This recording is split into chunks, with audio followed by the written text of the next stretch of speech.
There's always been an odd allure to the Shining series for me despite never playing any of its games.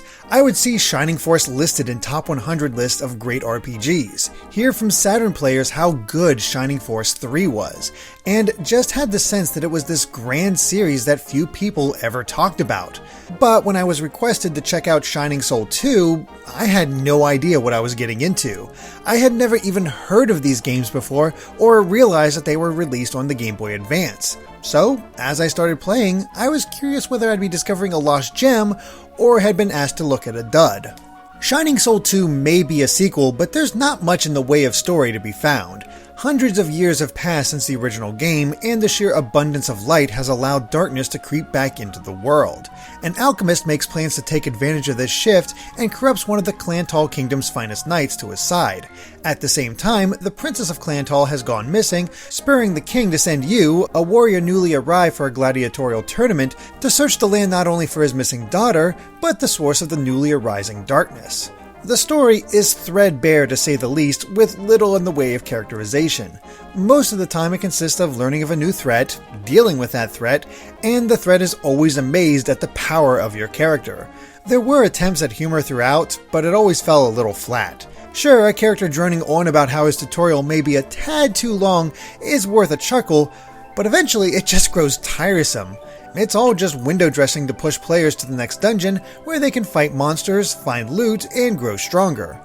But the sheer amount of choice in regards to your character is one of the highlights of Shining Soul 2.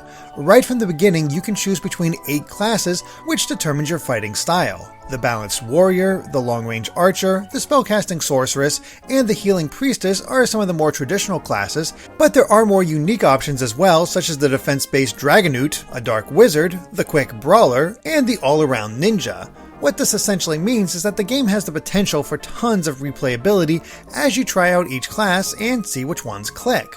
Helpfully, Shining Soul 2 comes with 8 save slots as well, so it's actively encouraged.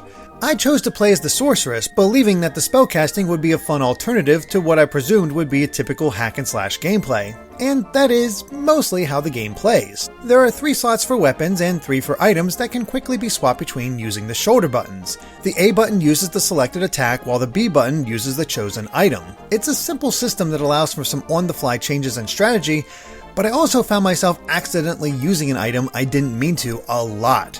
It was annoying, but with the limited buttons of the Game Boy Advance, it really is the most elegant solution. As an action RPG, Shining Soul 2 is somewhat similar to Secret of Mana in that you need to manage how long an attack takes to charge while dealing with hordes of enemies.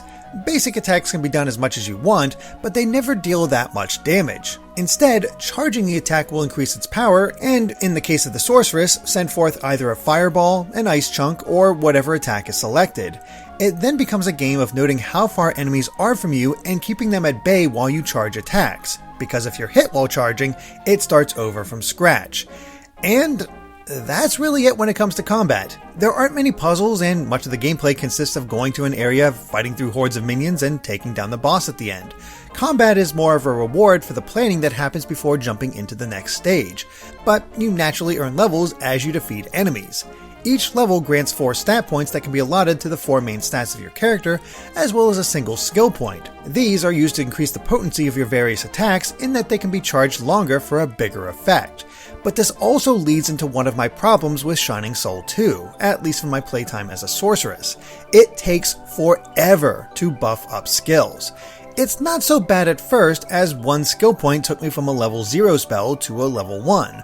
But when I put another skill point in to go to level 2, I instead got a smiley face in the slot leading up to the current one that I didn't understand. It turns out that the player has to build to the next level in order to unlock it. This was massively frustrating as it felt like I just wasn't getting stronger with each new level.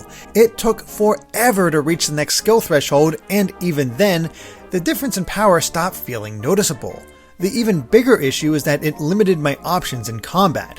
I have 8 different skills I could increase, 3 of which I could then take into battle, but I could only focus on 2 of them while staying within the game's difficulty curve without tons of grinding to get more levels and skill points.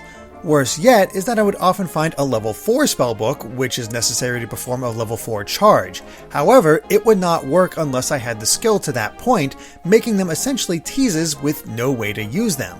I wanted to see the full potential of my sorceress, but I only ever saw a fire spell and an ice spell, making the game feel incredibly repetitive as time went on.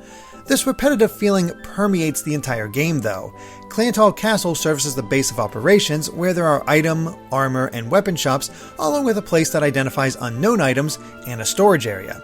Between each stage, I would manage my items, sell any unneeded weapons, and try to identify the rare stuff that might provide a good payday or make for an even better piece of equipment. Unfortunately, the identification store can get extremely expensive, to the point that I didn't realize I was losing more than I was gaining for a while. It's frustrating because that is how I found the best equipment, but it was a random chance. Just as often, these items could be duds worth less than the cost of the identification spell. Managing money and items was paramount, and I found myself carrying special wings as I went through the stages, as using one created a checkpoint allowing me to instantly return to Clantall. There, I could use an inn to fully heal, sell any equipment I picked up, restock on healing items, and move on. But as the game got to its later stages, I found myself having to do this after almost every screen. The stages are often claustrophobic with so much geography in the way that it's easy to get trapped and piled on by the monsters.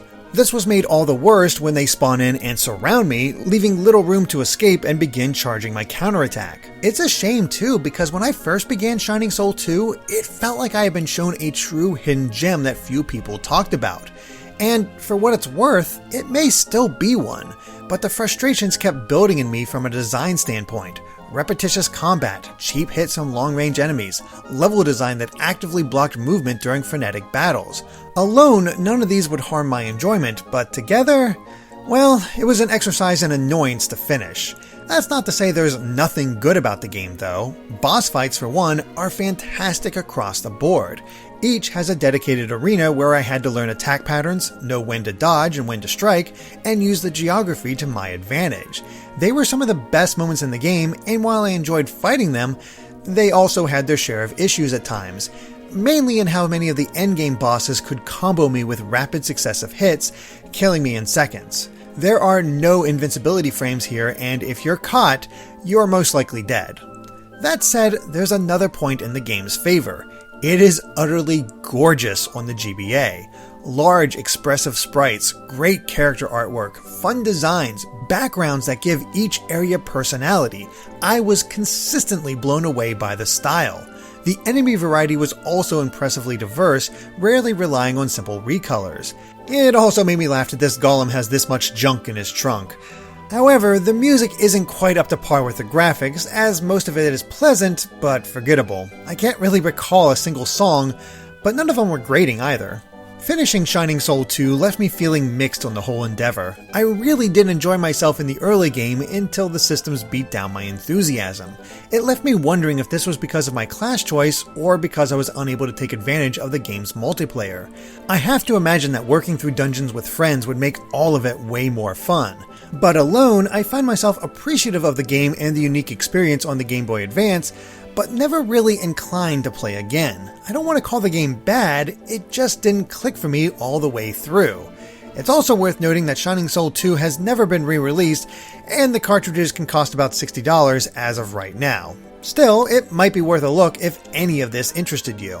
Thank you for watching. If you enjoyed this review, please consider supporting us on Patreon at patreon.com/gvgaming so we can create more videos like this in the future. All of your support truly means the world, so be sure to hit that subscribe button and we'll catch you on Good Vibes Gaming next time.